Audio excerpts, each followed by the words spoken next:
Salam solusi.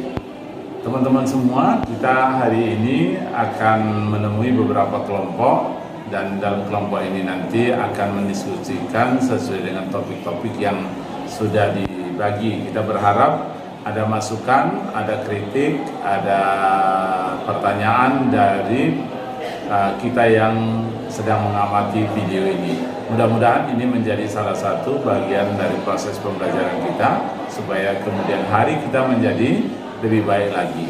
Demikian saya kira untuk kita nikmati bersama diskusi ini. Salam solusi. Assalamualaikum warahmatullahi wabarakatuh. Alhamdulillahirabbil alamin. Wahdahu wassalatu wassalamu ala asyrofil anbiya'i wal mursalin sayyidina Muhammadin wa ala alihi washabbihi wasallam ajma'in, amma ba'du. Pertama-tama, marilah kita panjatkan puja dan puji syukur kehadirat Ilahi Rabbi seraya mengucapkan alhamdulillah. Selanjutnya salawat beramaikan salam kehadirat junjungan alam Nabi besar Muhammad sallallahu alaihi wasallam yang melafazkan Allahumma shalli ala sayyidina Muhammad wa ala ali sayyidina Muhammad. Baik teman-teman sekalian, kami di sini dari kelompok 4 yang akan membawakan materi tentang memahami filsafat ilmu. Di sini saya Anissa Arwan dengan NIM 0307223098 dan teman saya. Nama saya Zaidan Olis dengan NIM 0307223077. Baik kawan-kawan sekalian, di sini kami akan mengupas materi kami tentang memahami filsafat ilmu. Sebelumnya saya akan membahas apa itu filsafat ilmu. Filsafat ilmu merupakan sebuah kajian atau evaluasi atas penerapan metode ilmiah. Penentuan sebuah argumentasi yang benar sebagai wadah untuk memberikan sebuah penilaian atas validitas sebuah ilmu. Kalau menurut Zidan, apa sih filsafat ilmu itu? Menurut yang telah saya baca dari buku, filsafat ilmu itu sebagai suatu disiplin yang diarahkan untuk menjelaskan hal-hal yang berkaitan dengan prosedur penelitian ilmiah, penentuan argumen dan anggapan-anggapan metafisik guna menilai dasar-dasar validitas ilmu dari sudut pandang logika formal dan metodologi praktis serta metafisika. Setelah membahas tentang pengertian filsafat ilmu, sekarang kita masuk ke materi metodologi keilmuan. Ismail Fahri mengemukakan bahwasanya ilmu pengetahuan seperti sekarang tidaklah terbentuk secara mendadak, melainkan terjadi secara evolutif. Penemuan sebuah ilmu membutuhkan sebuah proses yang dilalui oleh para ilmuwan dengan resiko, eksperimen maupun kontemplatif. Ilmuwan lainnya menjelaskan bahwa penyebaran ilmu melalui sebuah naskah ataupun tulisan tidak lepas dari peran ilmuwan itu sendiri, karena setiap saintis selalu menulis apa yang mereka kemukakan dan selalu mengingatkannya dengan kondisi setempat. Dengan demikian, naskah atau tulisan yang dihasilkan oleh para ilmuwan memberikan berbagai macam tanggapan di dalamnya dan di mana memunculkan dua macam pandangan. Menurut Zidan, pandangan apa aja yang dimunculkan oleh para ilmuwan? Yang pertama itu pandangan dari luar. Menurut pandangan dari Sahri Muhammad menjelaskan bahwa mungkin terdapat seorang yang dapat membangun sebuah ilmu, namun ilmu tersebut hanya bersifat pribadi. Artinya dipresentasikan kepada halayak ramai, sehingga ilmu yang dihasilkan dalam kerangka metodologi keilmuan tidak dianggap tidak pernah ada. Yang kedua, pandangan dari dalam. Pandangan dari dalam adalah suatu kegiatan ilmu yang dapat dilaksanakan dengan dua cara, yaitu pertama dengan bersikap lebih reseptif terhadap ilmu, sehingga paling tidak seorang selalu berusaha secara sungguh-sungguh untuk memperoleh pengetahuan ilmu. Kedua, dengan bersikap lebih aktif, yaitu mengambil bagian lebih produktif dalam rangka menciptakan dan mengembangkan sesuatu. Yang ketiga, terminologi. Terminologi terbagi tiga, ada bagian Bagian yang pertama terminologi ontologi, yang kedua terminologi bahasa, yang ketiga terminologi epistemologis. Ya, segitu aja dari tiga pandangan dari saya. Baiklah, kita masuk ke materi selanjutnya, yaitu landasan pengembangan filsafat ilmu. Sebagaimana yang diketahui bahwa landasan filsafat ilmu terdiri dari 3 aspek, yaitu ontologi, epistemologi, dan aksiologi. Ontologis ialah hakikat sesungguhnya ataupun metode sesungguhnya, yang merupakan objek apa yang ditelah ilmu, bagaimana wujud hakiki dari objek tersebut, bagaimana hubungan antara objek dengan daya tangkap manusia. Yang kedua yaitu epistemologis ataupun metode, yang merupakan bagaimana proses yang memungkinkannya diembannya pengetahuan yang berupa ilmu, bagaimana prosedurnya, hal-hal yang harus diperhatikan agar manusia mendapatkan pengetahuan yang benar, apa yang dimaksud dengan kebenaran, apakah kriteria dari kebenaran, bagaimana cara atau sarana yang dapat membantu manusia dalam mendapatkan pengetahuan yang berupa ilmu.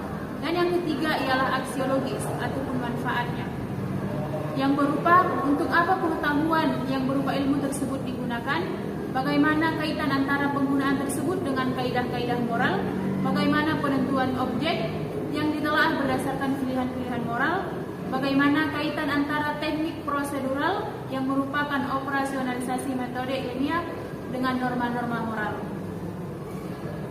Adapun manfaat-manfaat mempelajari filsafat ilmu, yang selanjutnya akan dijelaskan oleh kawan saya Zaidan. Manfaat mempelajari ilmu filsafat ilmu, melatih berpikir radikal tentang hakikat ilmu. Yang kedua, melatih berpikir relatif dalam lingkup ilmu. Yang ketiga, menghindarkan diri dari memulatkan kebenaran ilmiah. Selanjutnya kita akan membahas tentang ruang lingkup kajian filsafat ilmu.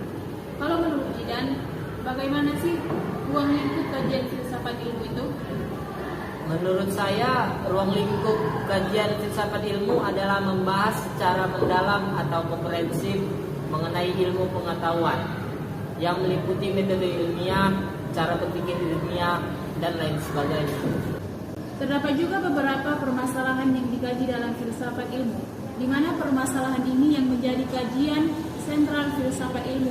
Di antaranya 1. Masalah-masalah metafisis tentang ilmu. 2. Masalah-masalah epistemologis tentang ilmu. Yang ketiga, masalah-masalah metodologis tentang ilmu. Yang keempat, masalah-masalah logis tentang ilmu. Yang kelima, masalah-masalah etis tentang ilmu. Dan yang terakhir, masalah-masalah estetis tentang ilmu. Materi selanjutnya yaitu metode filsafat ilmu. Fuad Hasan mengemukakan setidaknya terdapat 10 metode yang digunakan para filsuf dalam mengkaji ilmu pengetahuan. Yang diantaranya, yang pertama, metode kritis. Metode ini dikembangkan oleh Socrates dan Plato, di mana metode ini bersifat analitis terhadap istilah dan pendapat. Metode ini menjelaskan keyakinan dan memperhatikan pertentangan dengan jalan bertanya dan berdialog, membedakan, membersihkan, menyisihkan, menolak, dan pada akhirnya ditemukan hakikat. Yang kedua, metode intuitif. Metode intuitif dikembangkan oleh Plotinus dan Henry Bergson dengan menggunakan jalan introspeksi yang bersama dengan pensucian moral sehingga tercapai suatu penerangan atau pencerahan pikiran. Yang ketiga, metode skolastik. Metode ini dikembangkan oleh Aristoteles, Thomas Aquinas, dan merupakan karakteristik dari filsafat abad pertengahan. Karakter filsafat abad pertengahan yaitu bertitik tolak dari definisi atau prinsip yang jelas, kemudian ditarik sebuah kesimpulan.